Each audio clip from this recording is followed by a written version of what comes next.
बड़ी खबर के साथ यूपी में 18 पीसीएस अफसरों के तबादले हुए हैं। यूपी में एक बार फिर से तबादला एक्सप्रेस चली है। यह बड़ी जानकारी हम आप तक पहुंचा रहे हैं उत्तर प्रदेश से, जहां पर यूपी में 18 पीसीएस अफसरों के तबादले हुए हैं। नम्रता सिंह लखनऊ की अफसर नगर आयुक्त नियुक्त की गई हैं। राजीव कुमार राय उप निदेशक मंडी लखनऊ बने हैं और शुभी कानून उप निदेशक मंडी परिषद लखनऊ बनी है। यह बड़ी जानकारी हम आप तक पहुंचा रहे हैं। योगेंद्र कुमार उप निदेशक मंडी परिषद लखनऊ बने हैं। राजीव कुमार प्रयागराज के अपर नगर आयुक्त नियुक्त किए गए हैं और सुभाष कुमार वाराणसी के अपर नगर आयुक्त नियुक्त किए गए हैं। राजेश कुमार लखनऊ के अपर जिलाधिकारी नियुक्त किए गए हैं। वहीं रोशनी यादव को लखनऊ का एडीएम नियुक्त किया गया है। यह बड़ी जानकारी हम आप तक पहुंचा रहे हैं और ये जो लिस्ट आप देख रहे हैं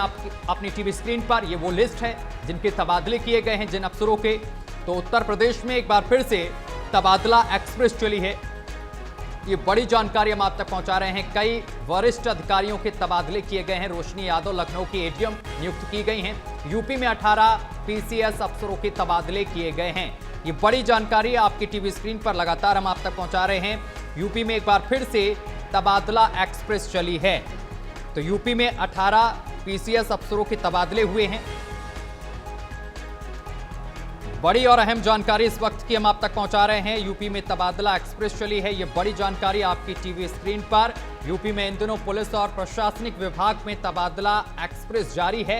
रविवार को योगी सरकार ने एक बार फिर प्रशासनिक विभाग में फेरबदल किया है और एडीएम समेत 11 पीसीएस अफसरों का तबादला किया गया है।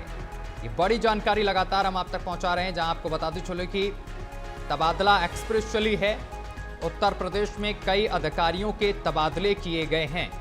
तो बड़ी जानकारी आपकी टीवी स्क्रीन पर लगातार हम आप तक पहुंचा रहे हैं। यूपी में फिर बड़ा फेरबदल हुआ है। 8 एडीएम समेत 18 पीसीएस अफसरों का ट्रांसफर किया गया है।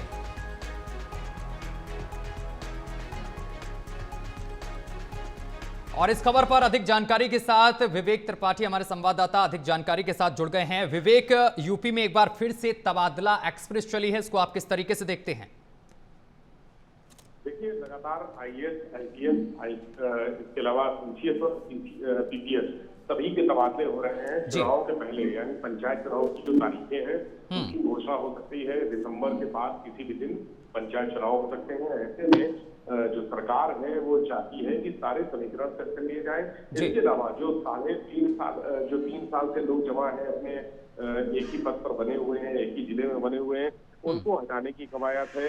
आईपीएस अफसरों का, आईएएस अफसरों का जो शेड्यूल होता है, जो एक रूटीन शेड्यूल होता है कि उनको 2 साल से ज्यादा नहीं रहना है किसी जगह या 3 साल से ज्यादा नहीं रहना है किसी जगह, उनको हटाने के लिए लगातार प्रदेश सरकार, योगी सरकार तबादले कर रही है। और बीते दिनों हमने देखा तमाम आईएएस और तमाम आईपीएस के अलावा पीसीएस और पीपीएस अफसरों के भी तबादले हुए हैं। इसी कड़ी में 18 पीसीएस अफसरों का आज तबादला हुआ। सभी एडीएम स्तर के अधिकारी हैं। एडीएम स्तर यानी डीएम के बाद बहुत महत्वपूर्ण पोस्ट होती है। तो ऐसे में चाहे गाजियाबाद हो, लखनऊ हो, प्रयागराज, वाराणसी, जो पश्चिमी उत्तर प्रदेश के जनपद हैं, बागपत है, रामपुर है, जो बुंदेलखंड के हैं जिले, चित्रकूट है, वहां पर तबादले की एक्सप्रेस चलाई गई है। और तमाम अधिकारी जो अपर जिलाधिकारी स्तर के हैं उनको तबादला किया गया है। अगर हम बात करें तो अपर जिलाधिकारी न्यायिक है लखनऊ से हनुमान प्रसाद, उनको रायपुर भेजा गया है। इसी तरह से वाराणसी के एडीएम है, नगर निगम में तैनात है राजीव कुमार राय, उनको मंडी परिषद भेजा गया है। और मंडी परिषद में भेजने वालों की संख्या अगर हम देखेंगे, अगर तबादले की लिस्ट देखेंगे तो मंडी परिषद में तमाम अधिकारियों की तैनाती की गई है। इसी तरह से गाजियाबाद जो बहुत महत्वपूर्ण है, वहां पर एडीएम सिटी है गंभीर सिंह, उनको आजमगढ़ में एडीएम फाइनेंस और एडमिनिस्ट्रेशन बनाया गया है। इसी तरह से बरेली में और रायबरेली में, उन्नाव में, शामली में, ललितपुर में तमाम अधिकारियों के तबादले किए गए। और ये इसको माना जा रहा है कि जो रूटीन तबादले होते हैं, जो रूटीन प्रोसेस होता है, किसी का जो कार्यकाल पूरा हो चुका है या कोई शिकायत है या लॉ एंड ऑर्डर के सिचुएशन के आधार पर, तो ये सभी तबादले उसी आधार पे किए गए हैं। और आज ये कहा जा रहा है, इसमें हालांकि इसमें से 2 तबादले निरस्त भी किए गए हैं, लेकिन आज देर शाम तक एक और सूची पीसीएस अफसरों की आ सकती है, जिसमें और भी कई नाम होंगे। क्योंकि लगातार शासन में इस तरह की चीजें बन रही है, अधिकारियों की सूची बन रही है, इनको इधर उधर करना है। ये 18 अधिकारियों की सूची आई है एडीएम स्तर की। शाम तक कुछ और एडीएम स्तर के या इससे जो सीनियर अधिकारी हैं उनके स्तर के तबादलों की सूची जारी हो सकती है। चलिए, बिल्कुल देखने वाली बात होगी। बहुत शुक्रिया आपका विवेक, हमारे साथ जुड़ने के लिए और तमाम जानकारी साझा करने के लिए।